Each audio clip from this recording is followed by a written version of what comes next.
Cette semaine à l'école, épisode 23 du 18 février 2026. Carlo Coccaro avec vous aujourd'hui. J'espère que vous allez bien. Parents, enseignants, direction, politiciens, chroniqueurs, tout le monde a une opinion très, très arrêtée sur la persévérance scolaire ou ce qu'on devrait faire à l'école pour la réussite de nos jeunes. Tout le monde a sa recette miracle basée sur de l'intuition, sur notre expérience personnelle. Mais aujourd'hui, on va mettre ces idées populaires-là à l'épreuve de ce que la recherche dit vraiment. On va proposer à notre co-animateur Régis Royer un jeu assez simple.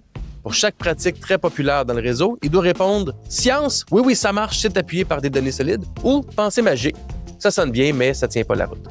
En troisième partie, ma discussion avec Catherine Légaré, présidente fondatrice d'Academos, qui offre avec Academos un webinaire pour les parents en lien avec l'orientation scolaire des ados vers le cégep. Parce que les choix de cours pour le cégep, c'est le 1er mars, la date limite. Et elle nous parle de comment soutenir nos enfants dans ce moment vraiment unique dans une vie qui peut être pas mal stressant pour nos jeunes, mais pour les parents aussi. Donc, stressant pour toute la famille. Mais juste avant, on y va dans notre traditionnel bulletin de nouvelles.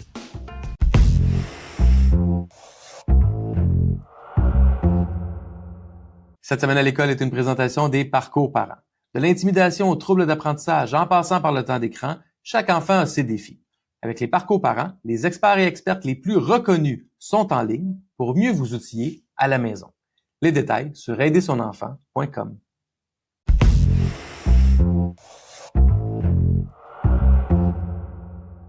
Trois nouvelles ont retenu mon attention dans l'actualité éducative cette semaine. Tout d'abord, un article de Zachary Goudreau du 16 février dans Le Devoir. Allez lire ça, c'est vraiment intéressant. Je pense que vous m'avez déjà entendu parler de l'école alternative. Mes 3 garçons sont allés à l'école alternative au primaire. Et le titre de l'article est « Les écoles alternatives sont victimes de leur popularité au Québec ». Les listes sont très longues, les listes d'attente pour envoyer son enfant à l'alternatif. Puis généralement, c'est des piges qui sont faites, donc c'est pas des tests d'admission, c'est vraiment des piges. Beaucoup de parents aimeraient envoyer leur enfant à l'école alternative. Il n'y a pas beaucoup de place. Et la création d'une école alternative est très difficile, prend beaucoup de temps, prend de 4 à 6 ans. C'est ce qui est noté dans l'article. Allez lire l'article, beaucoup d'informations, c'est très intéressant. J'y crois beaucoup à ce modèle-là. Je pense qu'il devrait y avoir beaucoup plus d'écoles alternatives au Québec. Et j'espère que l'article fera réagir et permettra au centre de services scolaires de mieux peut-être délimiter les étapes menant à la création ou à la transformation d'une école, entre guillemets, traditionnelle en école alternative. La deuxième nouvelle qui a retenu mon attention, c'est dans le Journal de Montréal, un article de Daphné Dionvien du 16 février, donc lundi 16 février. En fait, c'est les syndicats qui s'inquiètent, entre autres, du nouveau code d'éthique. Donc, c'est la Fédération des syndicats de l'enseignement qui réclame une meilleure protection pour les lanceurs d'alerte en éducation. On en a parlé quelques fois dans le balado. Le code d'éthique qui, globalement, empêche les enseignants, mais les adultes à l'école, de causer préjudice à l'image ou à la réputation des centres de services scolaires, des partenaires du centre de services scolaires, donc ça peut dire comme un peu tout le monde, n'importe qui, les employés, les élèves ou leurs parents.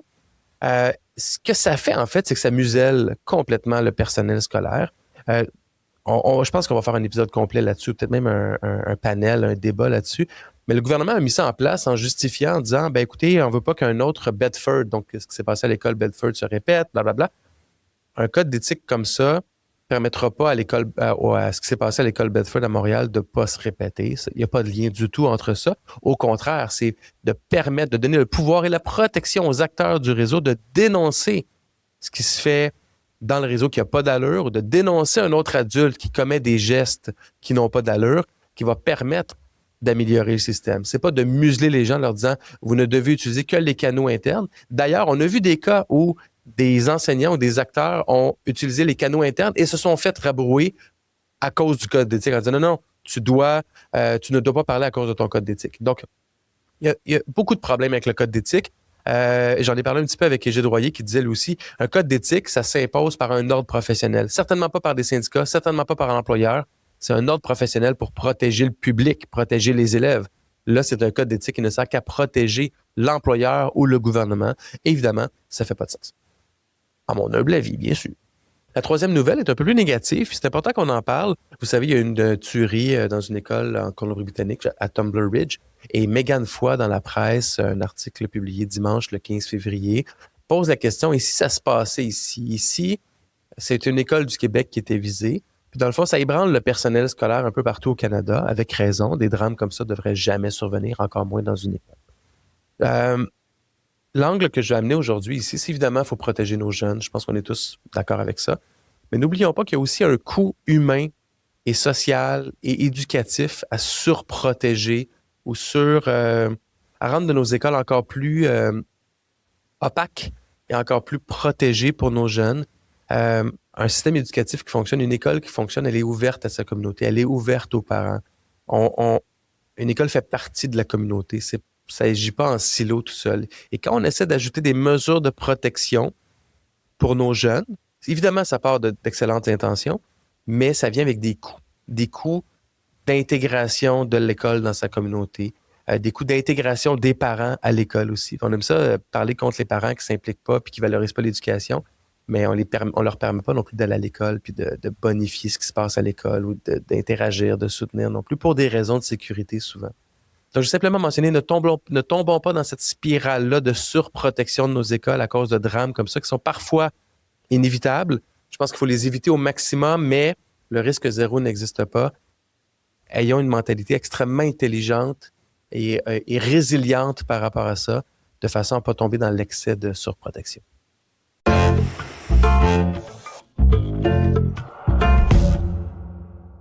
Pour parler persévérance scolaire et des bonnes pratiques qui ont une influence positive sur la réussite de nos jeunes, je suis très heureux d'avoir comme co-animateur aujourd'hui Égide Royer, psychologue spécialiste de la réussite éducative. Égide, merci d'être là. Bonjour Carlo. J'ai préparé un petit jeu pour toi. Je vais te nommer une vingtaine de pratiques connues du réseau, pour lesquelles des fois, quand je dis le réseau, je parle des acteurs du réseau, qu'ils aiment beaucoup ou qu'ils aiment pas. Puis ta job à toi aujourd'hui, c'est de me dire, Carlo, ça, là, c'est vraiment de la pensée magique, ou au contraire, ça, faut mettre du temps et de l'énergie parce que la science dit que ça fait du sens. Qu'est-ce que t'en penses? D'accord? Excellent. Parfait. La première pratique dont on entend de plus en plus parler, c'est de faire redoubler les élèves comme étant un outil pour aider les élèves à s'améliorer. Ah, ça, c'est objectivement, de manière globale, là, c'est un mythe. Là. C'est vraiment de la pensée magique. Ça a été démontré que uniquement le redoublement avait pratiquement peu d'impact, même des impacts négatifs par rapport à la réussite scolaire. Le piège de ça, hein, c'est que les adultes en classe, les enseignants, finissent par dire, ben là, les élèves arrivent puis ils n'ont pas les compétences. Ils arrivent, ils sont en retard en français, ils sont en retard en maths, puis ils passent au niveau suivant. Comment voulez-vous qu'en classe, on soit capable d'accompagner les élèves en réussite et les élèves qui arrivent avec un grand retard? Et c'est là que le redoublement redevient populaire dans l'idée. Ce qu'on oublie de toute manière, c'est qu'on se retrouve dans un contexte, il va y avoir quelques cas d'exception, c'est le contexte où, si je mets des mesures d'orthopédagogie, j'ai des mesures d'activité durant l'été, il y a toutes sortes d'alternatives qu'on peut prendre pour éviter le redoublement et être beaucoup plus efficace. Ne serait-ce que d'être dans une classe multi-âge, quand on est faible en première année, on monte dans une classe de première, deuxième. Néanmoins, la nuance, parce qu'il ne faut pas jeter le bébé avec l'eau du bain, dans certains cas, j'ai des jeunes, je l'ai fait à plusieurs reprises, moi, en milieu scolaire, j'ai des jeunes qui ont besoin de 7 ans pour être en mesure d'atteindre les objectifs du primaire. C'est surtout en première année que ça se passe. Donc, comme règle générale, de dire le redoublement, là, c'est une mesure efficace, non. Mais en contexte éducatif où moi, enseignant, moi, psychologue et moi, parent, on juge que ce jeune-là vraiment a besoin d'avoir plus de temps pour réaliser des apprentissages, ça peut se justifier, mais jamais le redoublement comme seule mesure d'aide. Ouais. Et de manière globale, moi, ça ressemble de service scolaire. C'est ma politique pour aider des élèves en difficulté, c'est de les faire doubler. C'est carrément un mythe, là. C'est vraiment de la pensée magique. OK. Deuxième idée, l'enseignement explicite est plus efficace que l'apprentissage par découverte pour les élèves en difficulté. Vrai ou faux? Oui, c'est vrai. Et cette question-là d'enseignement explicite, et d'ailleurs, c'est ce qui a posé beaucoup de problèmes par rapport à la révision des programmes là, qu'on a connus au Québec au niveau des années 2000. Ça, c'est cette donnée-là présentement en éducation, en sciences éducatives ou en sciences en général, même en psycho aussi, c'est aussi vrai que le soleil se lève à l'est. Là. C'est objectivement vrai que l'enseignement explicite est nettement plus efficace, particulièrement auprès des jeunes qui présentent certaines difficultés ou qui sont en difficulté scolaire ou en difficulté de comportement. Ça, c'est clair et net. Des jeunes qui fonctionnent très, très bien, indépendamment de la méthode, l'approche pour apprendre à enseigner à lire, ça va. Il y a des jeunes qui vont apprendre de n'importe quelle manière. Mais pour des jeunes en difficulté, c'est là qu'on s'est planté avec la réforme là, des années 2000. C'est l'enseignement explicite qui est véritablement plus efficace. OK, parfait.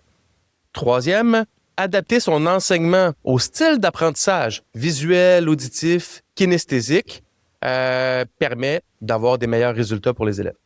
c'est un mythe, là. C'est un mythe, c'est une fausse conception, un mythe, t'appelles ça la pensée magique. C'est absolument aberrant encore que ce soit véhiculé. D'ailleurs, lorsque je donne des séminaires ou des conférences, là, je rappelle un prof qui, pince sans rire, m'avait demandé, auditif visuel, monsieur Royer, est-ce que les olfactifs, ça existe? Fait que, tu dis, comment t'adaptes comment ton enseignement à un jeune olfactif? Donc, Ouais, non, je le c'est ça. lance en boutade.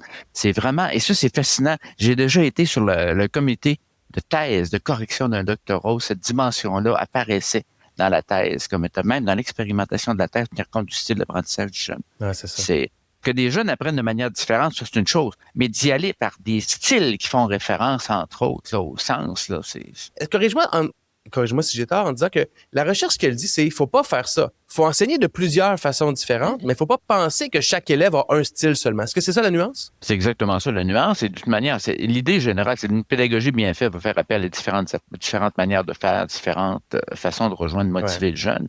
Mais ce qu'on s'aperçoit, c'est que moi, j'enseigne à Steve, puis Steve, là, c'est un visuel. Donc, moi, je valorise uniquement le support visuel, les images, les vidéos, appelle ça comme tu voudras pour lui enseigner. Je me trouve à diminuer sa possibilité de développer d'autres manières d'apprendre qu'uniquement une approche visuelle. Donc, objectivement, là, il y a même des effets négatifs et pernicieux, cette approche-là. Mais c'est un mythe extrêmement tenace. Vraiment. Et ça relève de la faute professionnelle des universités d'enseigner sans ce type de... Si certains le font encore, ça relève de la faute professionnelle d'une méconnaissance des données scientifiques dans le domaine. Prochaine pratique, puis on en a parlé dans notre premier épisode de l'année 2026 sur nos 5 promesses à faire aux élèves. Quand on demande aux adultes souvent pourquoi ils ont persévéré, souvent, ils vont nous parler d'un adulte qui a été significatif dans leur parcours. Donc, est-ce que d'avoir un mentor adulte à l'école peut vraiment changer la trajectoire d'un élève à risque? On peut l'appeler mentor, certains vont l'appeler tuteur. C'est l'idée qu'il y a un adulte dans l'école qui m'a pris sous son aile et pour lequel là, je suis très, très important. C'est l'adulte qui, à un moment donné, va se préoccuper. Coudonc, ma grande n'est pas à l'école aujourd'hui, je m'en lâche un coup de fil, je vais envoyer un texto, quelque chose de genre. Ouais. Il y a quelqu'un qui se préoccupe personnellement de ce qui m'arrive et c'est très, très, entre autres, c'est quelque chose de très pertinent, entre autres au niveau du secondaire.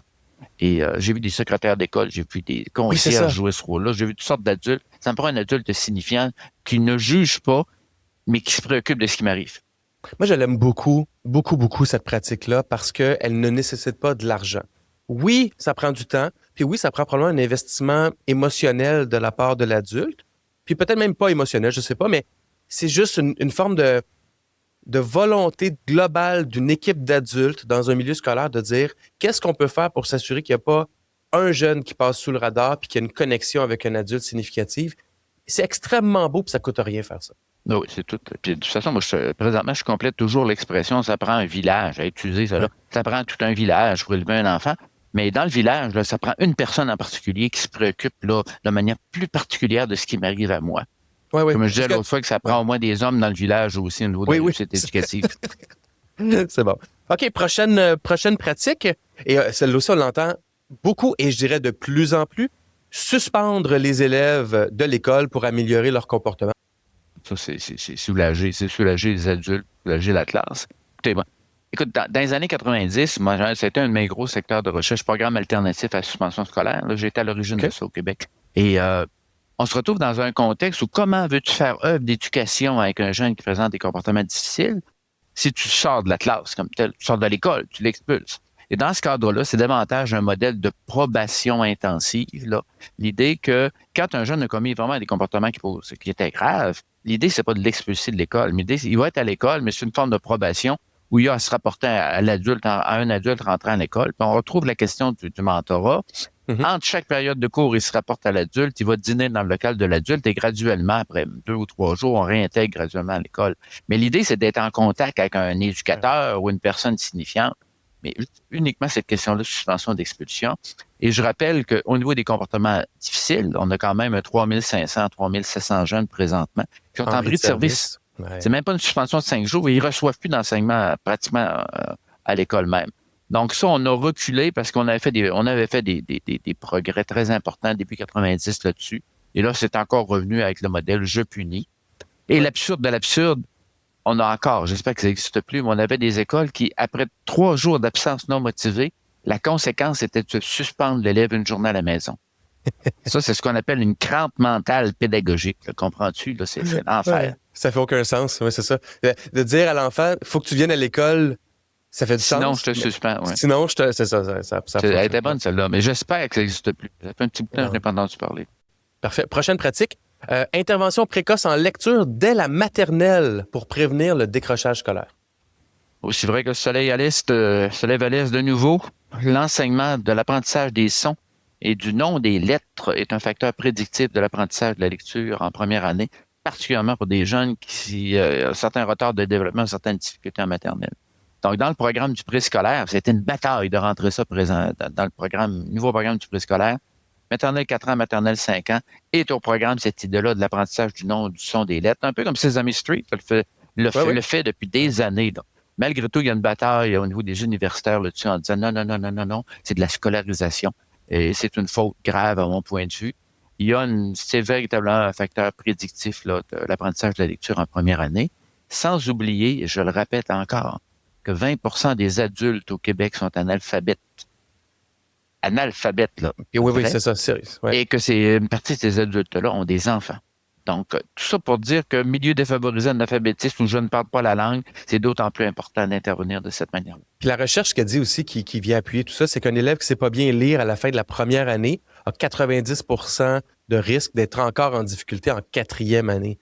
Donc, si le retard se comble pas tôt, ben on va le voir encore plus tard. Puis, un des meilleurs prédicteurs de la réussite scolaire au secondaire, c'est les compétences en lecture au primaire. Donc, on dit, la phrase « tout est dans tout » s'applique parfaitement à cette pratique-là. Et toi, si tu es directeur d'école, normalement, puis ça, c'est une recommandation que je fais fréquemment, moi, direction d'école ou toi, direction d'école, au moins 4-5 fois par année, tu te poses la question, comment se débrouillent mes lecteurs débutants en première année et comment se débrouillent mes lecteurs de troisième année? Parce que c'est deux moments critiques. Tu viens de parler de la fin de la première année. L'autre élément, puis là, on a des données énormes là-dessus. Fin de troisième année, j'ai un retard d'apprentissage important, particulièrement en lecture. La probabilité que j'ai un des diplômes de secondaire devient de plus en plus faible. Donc, ça, il faut absolument que je les suive au radar, les deux. Donc. Fin première, fin troisième, c'est déjà quelque chose.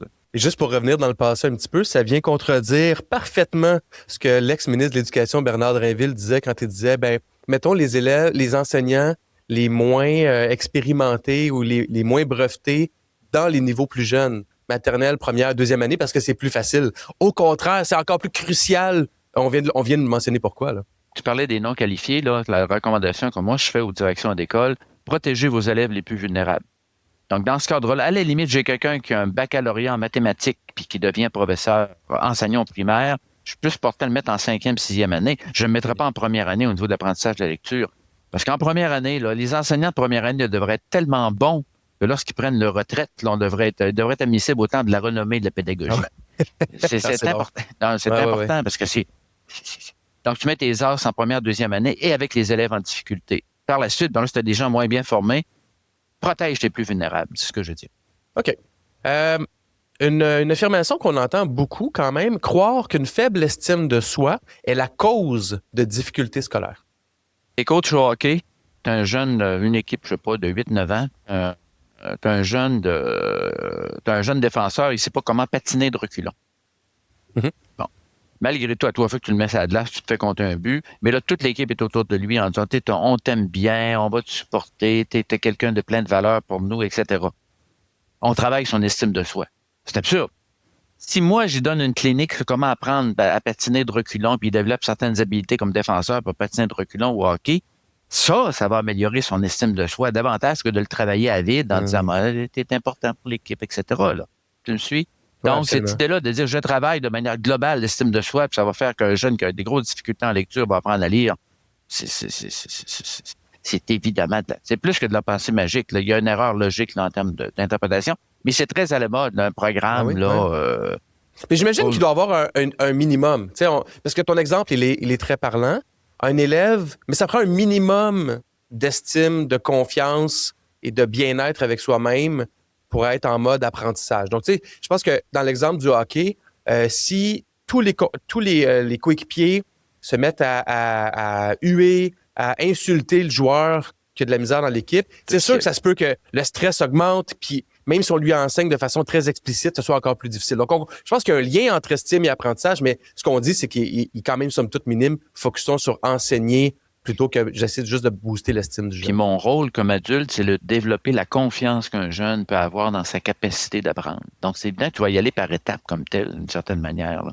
Mais il y a un rôle carrément d'interpersonnel, de relation avec le jeune qui va... Il faut qu'un jeune développe sa confiance en lui-même, puis ça relève d'estime de soi. Moi, je sais que je suis capable d'apprendre, là. C'est une expression d'une forme d'estime de soi, là. On se comprend? Mais si moi, je dis, moi, je suis bon à rien, puis je suis jamais capable de faire quoi que ce soit, je peux toujours donner un atelier sur l'estime de soi, mais il va falloir que ça tombe sur ses pattes à quelque part. Je t'ai fait lire un texte plus simple, là, qui était un texte qui était intéressant de pirate, je sais pas trop quoi. Puis à un moment donné, j'ai saisi sensiblement l'histoire. Puis j'ai un adulte comme tel qui dit, hey, vraiment, je suis fier de toi, tu as bien réussi, etc., etc. Tu développes certaines habiletés. Là, c'est un cercle virtueux, ça, cette question-là. Mais il y a une interaction vraiment entre ce que je suis capable de faire et si je me sens bon dans quelque chose. On le sait, les listes d'attente, globalement, sont longues, surtout en santé mentale. Les délais pour voir un psychologue ou un professionnel de la santé peuvent être de 6 à 24 mois. Et les enjeux des jeunes sont de plus en plus en classe qui sont détectés. Comme approche, est-ce que l'école devrait intervenir en santé mentale comme première ligne, étant une approche favorisant la persévérance scolaire? Oui. Et dans ce cadre-là, je vais te raconter ce qui s'est produit durant la pandémie. Moi, j'étais sur un comité spécial conseiller le ministre, entre autres, sur un certain nombre de sujets. Et la position de l'Ordre des psychologues à cette époque-là, puis moi, je suis toujours membre de l'Ordre des psychologues, était la suivante. Durant toute la période de la pandémie, on arrête de faire des évaluations, des tests pour fin de catégorie, pour fin de diagnostic, pour fin de code d'inconvention collective dans le financement. Puis on veut se consacrer uniquement à donner du soutien aux élèves qui vivent certaines difficultés dans ce contexte-là de pandémie. La solution passe par le fait qu'on cesse d'utiliser nos psychologues pour faire du testing et de l'évaluation pour fin de financement et d'organisation de la convention collective et qu'on les laisse intervenir directement auprès des jeunes qui vivent du mal-être ou qui vivent certaines difficultés, là, point de vue d'adaptation, point de vue affectif ou autre. Ouais. Et le bug est là, hein. Tu prends un échantillon de psychologues, demande-leur qu'est-ce qu'ils font présentement dans les milieux scolaires. C'est essentiellement de l'évaluation pour faire de codification. Oui, vraiment. Donc, comment ça s'exprime, le réseau scolaire, comme première ligne efficace en lien avec les enjeux de santé mentale? Première ligne efficace, c'est que moi, adulte dans l'école, ça peut être le secrétaire, ça peut être le concierge, comme ça peut être l'enseignant. D'ailleurs, j'ai contribué à la réalisation d'une vidéo en Ontario sur ce sujet-là. C'est que moi, j'ai développé ma littératie en santé mentale. C'est pas l'idée que je vais intervenir, moi, comme enseignant, comme thérapeute, mais je suis capable de lire les signes qu'un jeune ne va pas bien et j'ai une première intervention de qualité en termes de soutien avec ce jeune-là, quitte même en termes de référence. Et ça, c'est connu, là. C'est des séminaires que je donne présentement. Mais c'est le terme littératie en santé mentale est capable de lire qu'un jeune va bien ou qu'un jeune va moins bien et d'avoir une intervention de première ligne. Parce que un enseignant dans ta classe un enseignant de primaire, c'est une personne importante dans la vie d'un jeune, donc. Absolument. Et c'est beaucoup d'heures qu'on passe à l'école aussi, fait que les adultes ont la chance de nous voir. OK. Devant les problèmes de comportement répétés, on en a parlé tout à l'heure, la pente naturelle dans plusieurs écoles, c'est de durcir le ton, plus de retenue, plus de conséquences, plus de suspension à l'interne ou à l'externe. Donc, la pratique de, quand la punition ne fonctionne pas, punir encore plus fort, ça fonctionne pas? Ça fonctionne pas. C'est un mythe, c'est une pensée magique, c'est une pensée magique nocive aussi. Et ça, il y a un réflexe là-dessus. Comme tu dis, quand la punition n'a pas fonctionné, c'est comme si le fait de punir plus fort aura un impact. L'idée là-dedans, c'est que les pratiques exemplaires, une des meilleures pratiques exemplaires qu'on a dans le domaine, un jeune doit avoir une conséquence par rapport à un comportement qui est problématique, qui a été posé. Mais qui dit conséquence, c'est pas un système juridique, c'est pas un système pénitentiaire, cette affaire-là. En disant, tu vas avoir une sanction, une sentence d'un mois, une journée, 2 heures. Tu sais, c'est pas ça l'idée. L'idée, c'est que la conséquence n'a pas nécessairement besoin d'être importante. Quand moi, j'ai un jeune carrément qui a manifesté certaines difficultés en classe, et je lui dis, regarde mon grand, là, on se calme, on continue, sinon, au primaire, sinon, je vais te demander de passer la première minute de la récréation avec moi. Passer la première minute de la récréation, c'est une conséquence. Je le prive pas de récréation. Mais c'est juste le fait qu'il y a une conséquence, qui n'est pas nécessairement une punition, mais qui est un moment où on est capable de revenir sur l'événement, est en soi là, pertinent. Ce qui fait que par rapport au retrait ou suspension ou retrait, l'idée générale, puis ça, on a réussi à passer l'idée, c'est qu'on y va avec 1 minute par nombre d'âge de l'enfant. Si j'ai à faire un retrait en maternelle, quand je serai 3 minutes, 4 minutes, là, c'est suffisant. C'est la même chose au niveau du primaire, 4-5 minutes. Donc, l'idée d'y aller en disant, punition n'a pas marché, je punis encore plus fort. C'est davantage un symptôme. Si la punition ne marche pas, c'est qu'on a vraiment d'autres types là, d'avenues à explorer. Parfait. Une pratique qu'on a quand même beaucoup au Québec puis qui est de plus en plus remise en question, maintenir les élèves EHDA ou HDA, handicapés ou en difficulté d'adaptation ou d'apprentissage, en classe ordinaire pour produire des meilleurs résultats que les classes spécialisées. Science ou mythe? On pourrait dire que c'est de la science, dans la mesure où je respecte une proportion naturelle d'élèves en difficulté. Tu me poses la même question quand je travaille en Ontario, je vais te dire c'est clair, c'est sûr. Mais dans un contexte au Québec, là, on va reparler d'école à 3 vitesses, mais regarde,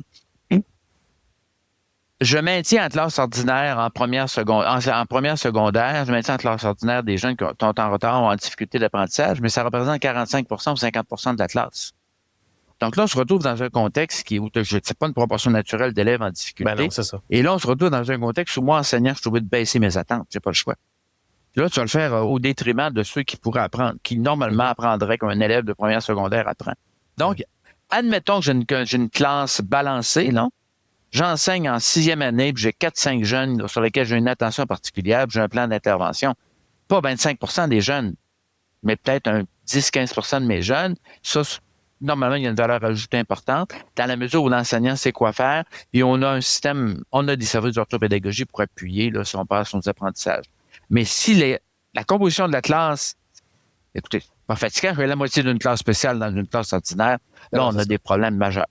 Exactement. Puis un élément qu'on va devoir explorer dans le balado, puis j'ai très, très hâte de faire, une des statistiques que j'ai découvertes, c'est le taux d'inclusion en classe ordinaire francophone au Québec au secondaire, comme tu me précisais, est de 60,3 contre 84 dans le secteur anglophone au Québec. Et on sait que le taux de réussite, malheureusement, que je n'ai pas sous les yeux, est plus élevé dans le secteur anglophone que dans le secteur francophone. Donc, un 8 points de pourcentage en termes de taux de diplomation. Là, plus d'inclusion, meilleure réussite. Clairement, il y a une recette qui fonctionne. Là. Objectivement. Et ça, à un moment donné, on fonctionne en cerveau divisé. Les anglophones diraient en split brain. Là-dessus, c'est assez bizarre. Ouais. Souvent, j'oriente les journalistes en disant, moi, correct, allez voir dans tel temps de service scolaire, allez voir là, mais allez voir du côté anglophone aussi. Parce que on a des différences au niveau des taux de diplomation, des différences au niveau des taux d'inclusion en classe ordinaire, puis des différences au niveau, en tout cas, peut-être moins présentement, mais à l'époque, grosse différence au niveau de l'utilisation de la recherche et des données probantes. Donc, cette question-là, j'ai essayé d'orienter souvent des journalistes vers cette situation-là. Expliquez-moi la différence d'inclusion, puis expliquez-moi pourquoi il y a une différence entre francophone et anglophone au niveau de anglophone francophone au niveau de la diplomation. Ouais. Mais objectivement, cette question-là d'inclusion est positive, mais dans la mesure où, évidemment, on a des classes qui correspondent à une proportion normale là, d'élèves qui ont des besoins particuliers. Parfait. Croire que l'adolescence est inévitablement une période trouble et difficile. Le inévitablement correspond à la pensée magique. La majorité des ados passent très bien dans le cadre, là, vivent très bien leur adolescence. Quand j'ai dit vit très bien, c'est que tu vas avoir une période, ils vont carrément sonder les parents. Là, ils ont besoin de s'appuyer, puis de tester les limites, puis ils ont besoin aussi de se développer en fonction du groupe d'ados, puis de se définir eux-mêmes. Donc, de dire que c'est « Ah, mon Dieu, la phrase « Mon Dieu, ta fille a 13 ans et dans l'adolescence, ça doit être terrible. » Non. C'est ça. De la vie. Mais c'est évident que les nouvelles ou les échos qu'on entend, c'est davantage d'adolescents qui vivent des difficultés particulières pour lesquelles il doit y avoir des interventions adaptées. Oui, c'est ça, le piège de ça, parce qu'on pourrait dire, c'est pas grave de penser ça. Non, mais le piège de ça, c'est qu'on va finir par normaliser des comportements qui sont peut-être plus des signes de détresse que des comportements typiques de l'adolescence. Et c'est là où ça devient un mythe à éviter. Là. Oui, c'est pour ça qu'à un moment donné, je dis, écoute, ton enfant prend du fentanyl, et là, c'est tous les enfants prennent du fentanyl. À un moment donné, c'est de l'absurdité, là. Mais le fait comme tel que j'ai un enfant qui développe une dépendance de nature au niveau de la toxicomanie, ça, c'est un problème réel. Et c'est pas une période normale de l'adolescence, là. Mais c'est pas ça. Tous les enfants, tous les adolescents qui développent ça, non. Parfait. Mythe ou science, la rétroaction fréquente et spécifique de l'enseignant ou de l'enseignante est l'un des facteurs les plus puissants de l'apprentissage. Ah non, c'est vraiment de la science. On a des indications. Les méta-analyses sont claires là-dessus. On a des indications, c'est une des variables, une des façons de faire. C'est une des qualités des bons enseignants et ça a un impact réel au niveau de l'apprentissage. Parfait. Un autre que les parents vont aimer entendre, donner beaucoup de devoirs aux primaires pour améliorer les résultats scolaires. Ça relève du mythe. J'ai plusieurs écoles qui ne donnent même pas de leçons puis de devoirs à la maison.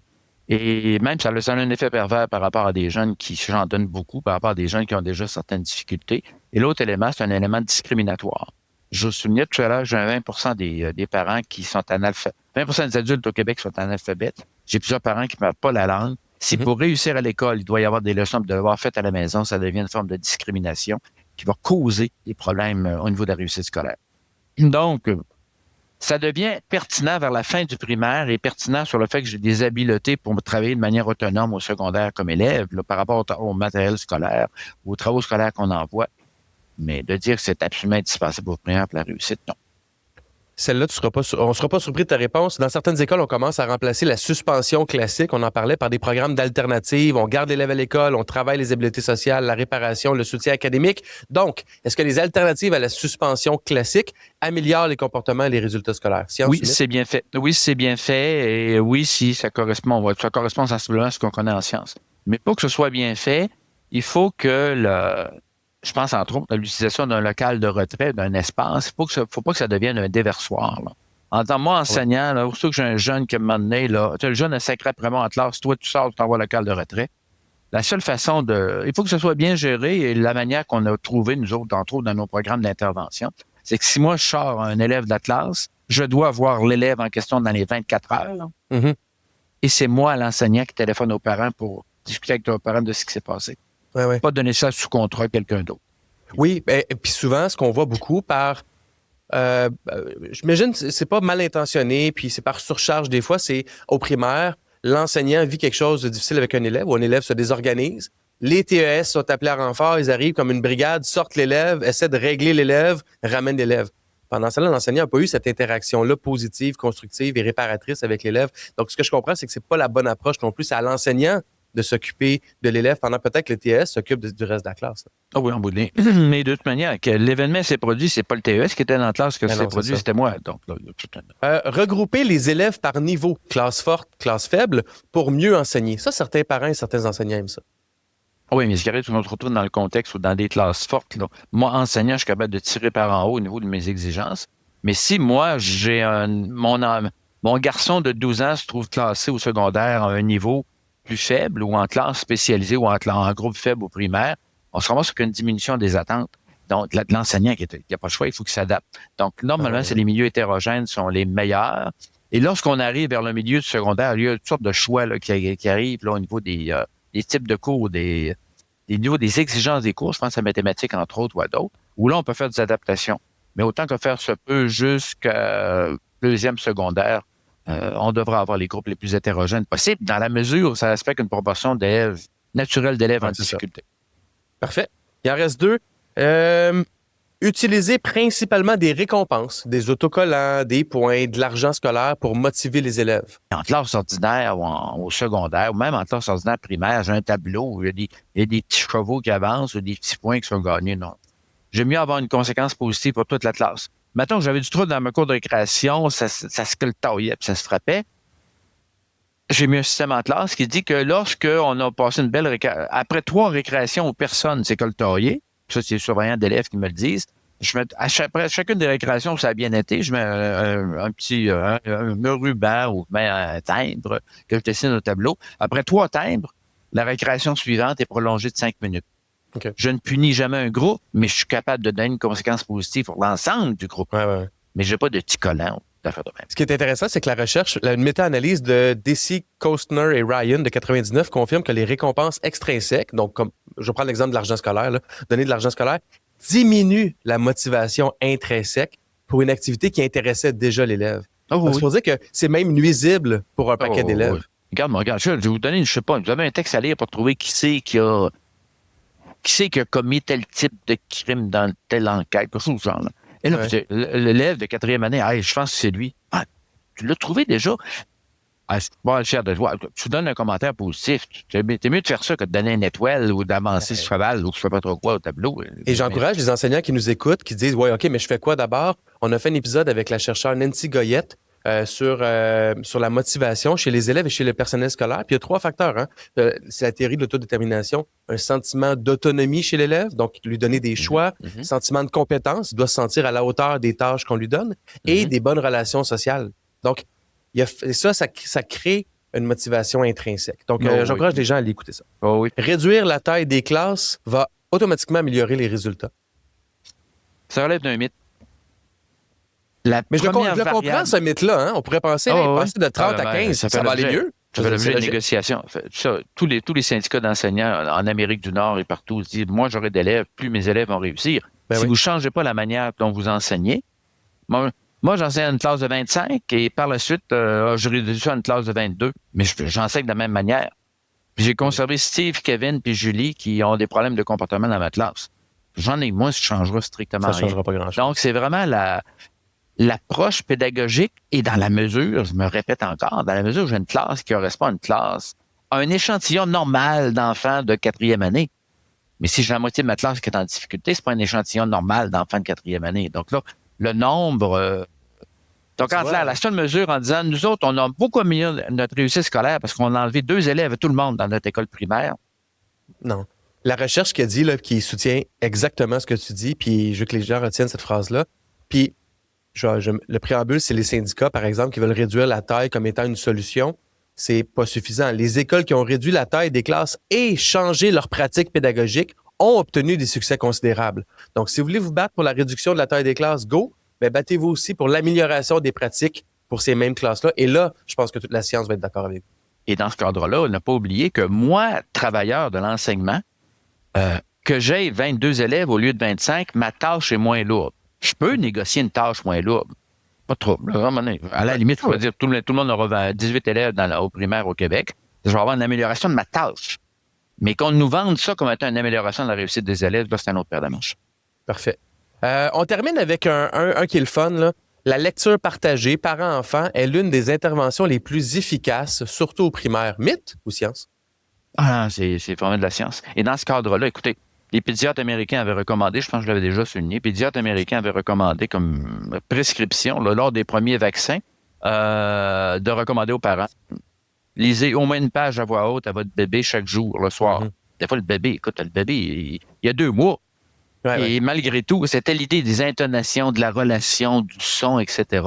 Donc, en clair, la lecture des parents avec les enfants est une valeur ajoutée importante. Et lorsque les parents ne sont pas en mesure de le faire, je pense à une situation d'analphabétisme où tu parles pas la langue, cette question-là on peut très bien avoir un autre adulte, faire appel à quelqu'un. Ça peut être un frère, une sœur plus âgée, comme ça peut être un membre de la famille qui a un bon niveau de lecture, qui a continué à faire ce type d'intervention-là. L'exemple tuteur ou mentor peut avoir un rôle intéressant à jouer. Et j'ai parlé à une orthophoniste, Lauriane Lacerte, pour ne pas la nommer, dans un direct avec aidersonenfant.com.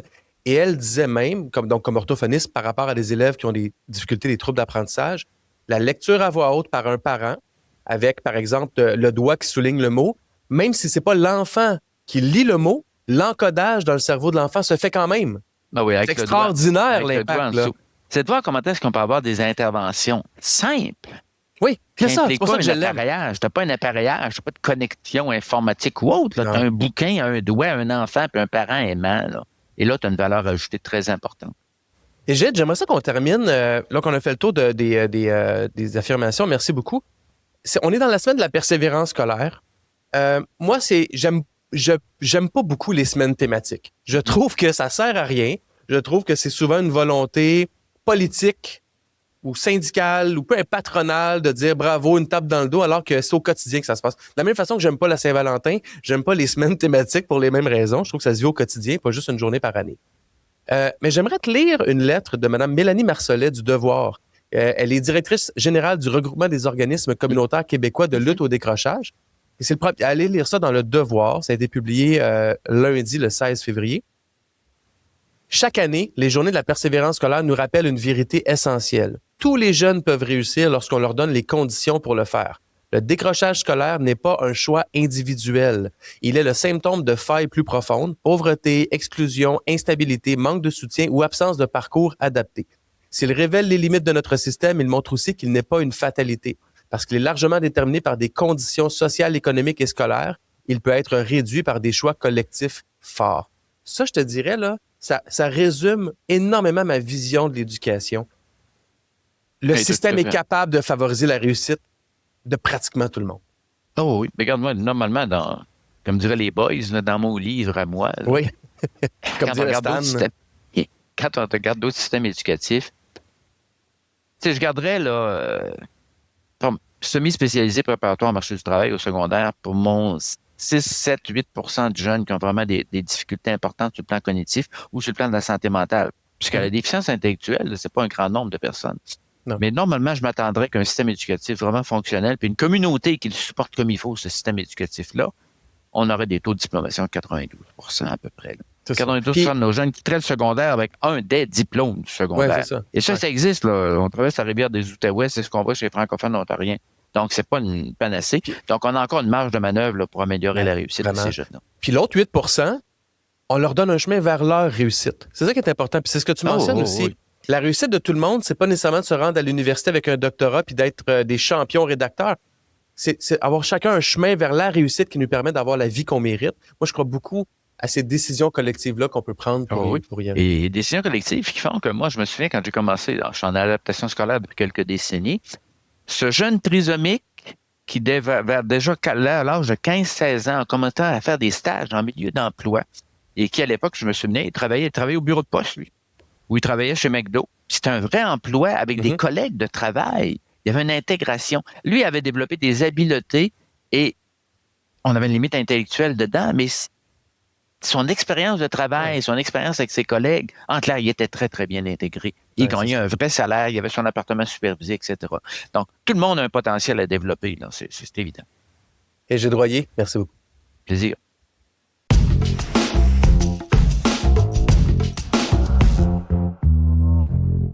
Si vous avez un ado ou une ado à la maison en secondaire 5, vous savez que la date limite pour les demandes d'admission au cégep, c'est le 1er mars. Puis en ce moment, dans bien des maisons du Québec, l'ambiance est un peu électrique. Entre le jeune qui ne sait pas quoi choisir et le parent qui a peur que son enfant fasse le mauvais choix, c'est facile de voir que la tension peut monter. Puis là, on s'est demandé comment est-ce qu'on fait pour accompagner son ado sans devenir le parent fatigant qui projette ses propres angoisses. Et pour y répondre, je reçois celle qui a probablement le meilleur pouls de la génération Z au Québec. Elle est présidente fondatrice d'Academos et elle prépare justement un gros webinaire pour les parents sur ce sujet-là. Catherine Légaré, merci d'être là. Bonjour. Catherine, en intro, je le dis, il y a une fébrilité là, par rapport au choix au cégep. C'est quoi le niveau de stress vécu par les jeunes actuellement? Si on a un jeune en secondaire 5 ou à la fin du cégep à la maison, le niveau de stress doit être élevé. Oui, hein? Les inscriptions arrivent au 1er mars à ces 2 ordres d'enseignement-là. Il s'est déjà commencé, puis dans bien des familles, ça va durer jusqu'à la dernière minute, là, le 28 février. Il y a certains jeunes, par contre, qui ont déjà fait leur choix, donc leur niveau de stress, peut-être même leur demande est déjà prête.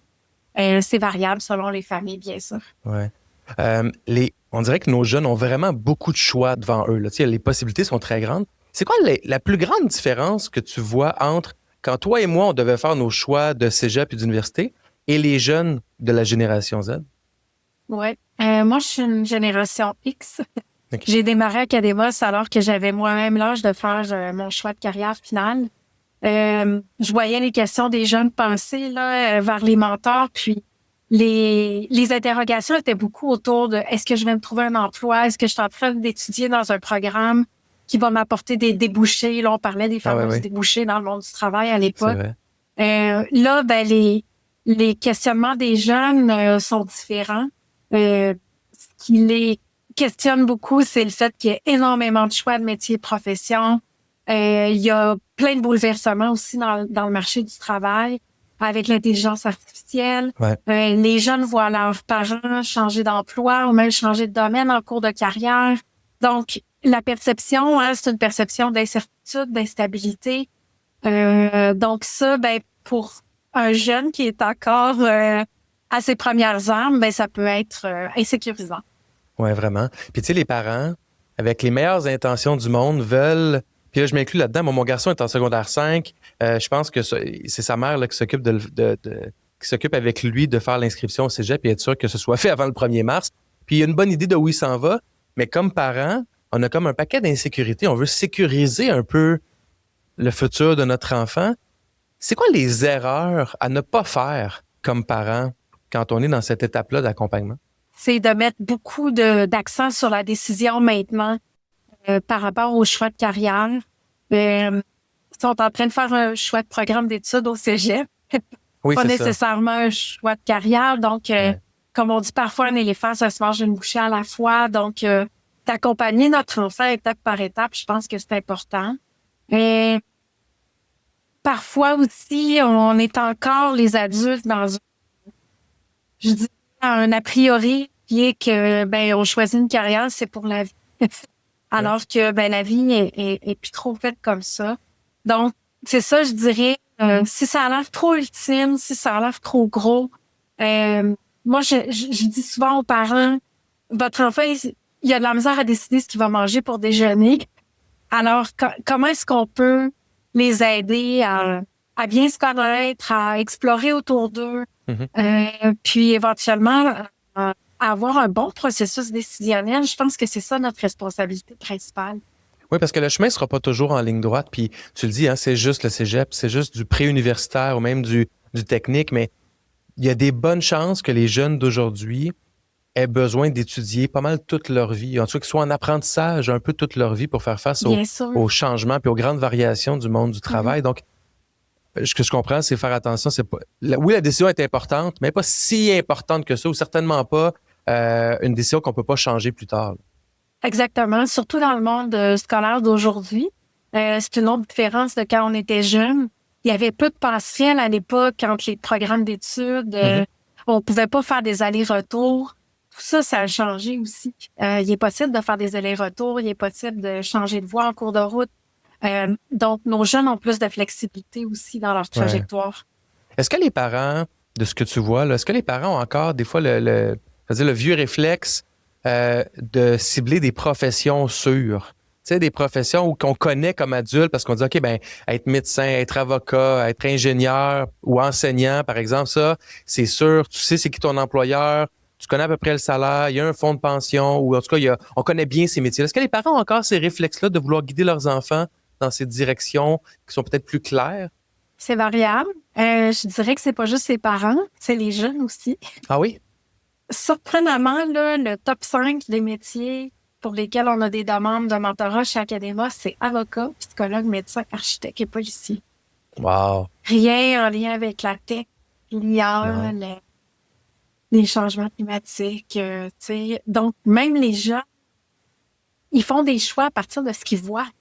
Ils font des choix à partir de ce qu'ils entendent parler. Donc, une de nos responsabilités, je pense aussi comme parents, c'est ça commence pas le 25 février avant le 1er mars. Là.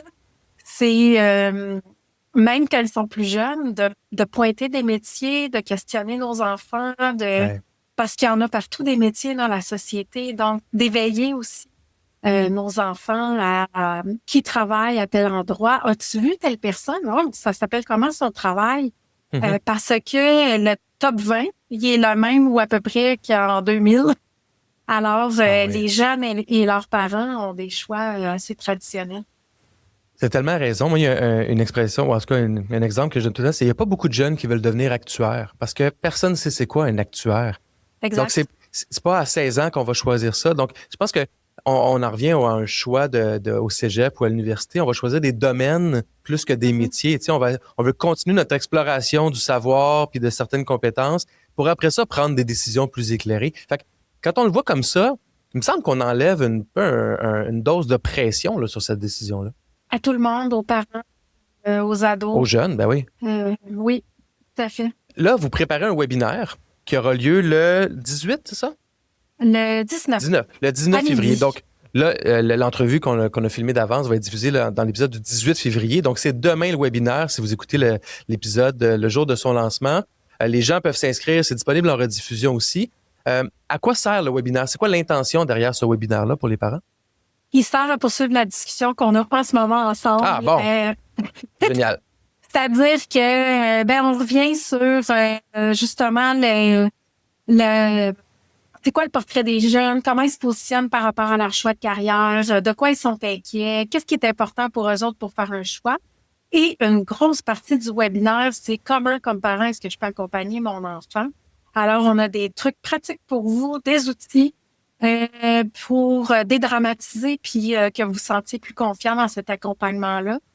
Je rajouterais que dans nos sondages, une des données qui revient tout le temps, c'est que les parents sont importants dans le choix de carrière des jeunes. Ils vous font confiance.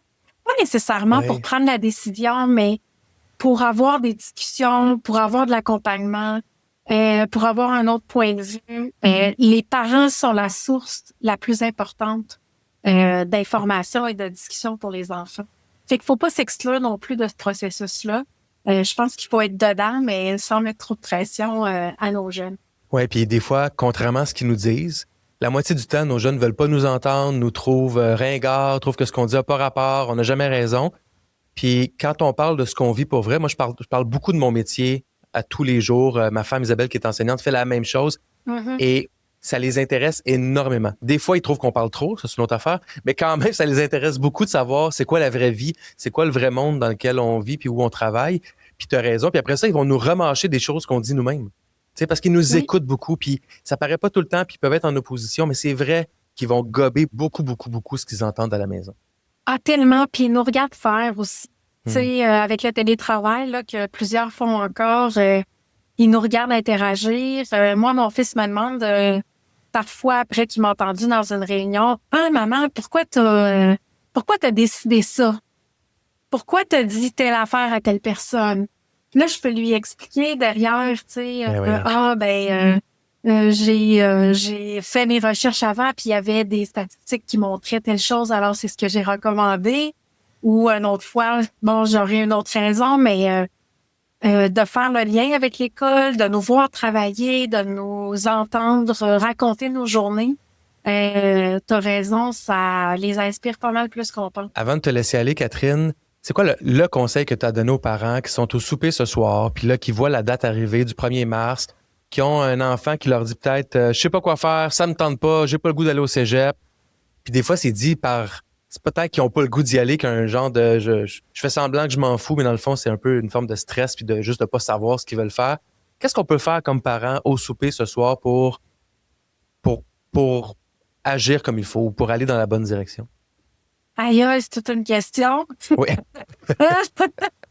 Premièrement, vous inscrire au webinaire de la semaine prochaine. Vous allez avoir plus d'outils. Sinon, je pense qu'avec une affirmation comme ça, j'irais sur... tout d'abord, j'irais dans l'empathie. De connecter avec mon enfant puis de nommer l'émotion que j'ai l'impression d'entendre à travers ce que mon enfant me dit. Donc, si elle a l'air inquiet ou stressé, je le nomme puis je lui demande, j'essaie de trouver qu'est-ce qui est en arrière de ça. Parce que aller en mode solution trop vite, on sait souvent ce que ça fait avec nos jeunes. Hein? Ça fait qu'on se fait revirer de bord. Ouais. Mais non, j'essaierais de juste accueillir l'émotion, puis j'essaierais de me mettre dans ses chaussures, comment je me sentais, puis de partager ça, de me rendre vulnérable moi aussi. Je suis sûre que ça n'a pas été facile pour plein de parents qui nous écoutent de faire leur propre choix de carrière. Combien de gens nous écoutent aussi qui ont fait des choix, puis finalement, ils ont fait d'autres choix plus tard. Hein? Tu sais, c'est pas on le disait, c'est pas une ligne droite, ça va en diagonale, puis c'est correct. Des fois, c'est des lignes courbes, des fois, des lignes brisées aussi. Puis on peut réussir à trouver sa voie puis à s'épanouir. Puis des fois, je rajouterais, dis-moi si t'es d'accord, on surestime des fois les capacités de planification et d'organisation de nos jeunes. Des fois, cette étape-là, c'est vu comme une montagne, puis même s'ils sont accompagnés un peu ou beaucoup à l'école, « Oui, mais je fais quoi? » Puis je sais pas quoi faire. Puis des fois, de dire « Hey, ça te tente-tu qu'on aille voir les programmes ensemble sur Internet? » Ou « Viens, on va regarder telle brochure ou on va aller faire telle visite. » On pense qu'ils vont nous dire non, puis ils vont peut-être faire semblant de nous dire non, mais dans le fond, ce qu'ils veulent, c'est un oui. Puis là, on ouvre l'ordinateur, puis on regarde ensemble. Puis, tu sais, cette mise en action-là, en étapes, des fois, là, ça fait une grande différence. Oui, je pense que c'est une bonne question, ça aussi, de demander à notre enfant ce qui l'aiderait le plus. Pour certains, ça va être d'aller sur Internet. Pour d'autres, ça va être de consulter un conseiller d'orientation, tu sais, un pro du domaine. Ouais. Pour d'autres, ça va être de parler à quelqu'un qui fait le métier qui l'intéresse, par exemple, sur Academos. Je pense que la discussion continue, puis c'est comme les autres sujets que vous abordez au balado. les parents, souvent, c'est à la petite bouchée qu'on y arrive. C'est pas en ayant une grosse conversation d'1 heure. Tellement. C'est en y allant petit pas par petit pas, en revenant sur le sujet d'une autre manière un autre jour, en prenant nos enfants au bon moment aussi. S'il y a eu 2 examens dans sa journée qui est fatigué, peut-être trop la discussion sur le choix de carrière le soir. Donc, cette même sensibilité-là dont vous parlez régulièrement, elle a sa place aussi pour cette grande décision du choix de carrière. Alors, j'invite tous les parents qui nous écoutent à s'inscrire au webinaire qui est le 19 février. Si vous l'écoutez à la dernière minute, là, le balado, puis que le webinaire est dans 2 secondes, inscrivez-vous. La rediffusion est disponible aussi pour les parents. Puis merci beaucoup, Catherine, d'avoir été avec nous aujourd'hui. Merci pour l'invitation, Carlo.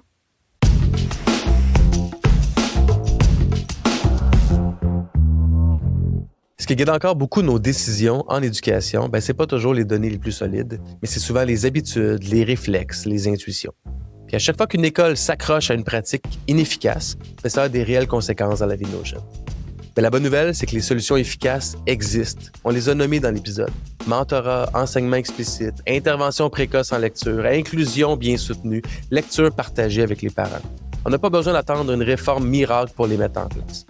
Une fois qu'on a dit ça, la vraie question, c'est maintenant de quelle pratique, pensée magique, là, est-ce qu'on se débarrasse pour la remplacer par une pratique qui a un impact positif réel? Merci d'avoir été là tout le monde. On se retrouve la semaine prochaine pour un nouvel épisode du balado Cette semaine à l'école.